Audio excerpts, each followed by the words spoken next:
في الفيديو اللي فات الباشمهندسه بتسأل بتقول طلع معاها ايرور في الخطوه بتاعت ان هي بتسحب الايزو تحطها في السي دي اند دي في دي. احنا قلنا لها ممكن توضيح، انت حاطه حاجه تانية مع الايزو، يعني حاطه صوره، حاطه ملف، قالت لنا حاطه ملف بي دي اف. طيب الفكره فين يا شباب؟ الفكره مش في الصوره كصوره او في البي دي اف، الفكره انه بيحصل عمليه كريبشن. كريبشن يعني ايه؟ كريبشن يعني فساد او تشوه.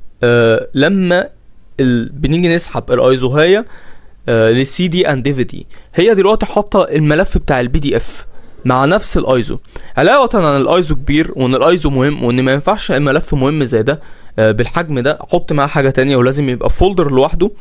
لكن دلوقتي برنامج الفي ام وير وهو بيسحب او احنا بنسحب، هو بيشوف الموضوع ازاي؟ بيشوف ان البي دي اف والايزو ملف واحد او الاتنين ايزو، الاتنين واحد، فيجي يسحبهم هما الاتنين.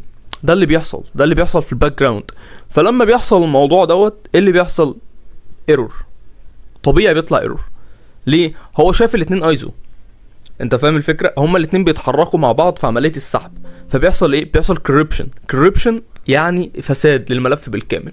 فبالتالي هو بيعرفش يسحب، ولو هيسحب فهيجي يسحب ازاي الايزو؟ يسحب مع البي دي اف، هو الاتنين شافهم ايزو، انت فاهم الفكره دي؟ فهنا بيحصل ايرور في الباك جراوند ما خلف الكواليس، وده اللي انت مش شايفه، فيقعد يطلع معاك ايرور وانت مش عارف انا بيطلع معايا ايرور ليه.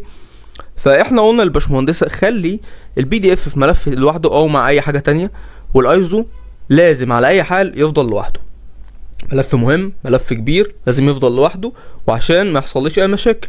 هي عملت كده وخلت الايزو في فولدر لوحده، ولما سحبت تاني الايرور كانت حل زي ما هي كاتبه كده في الكومنت.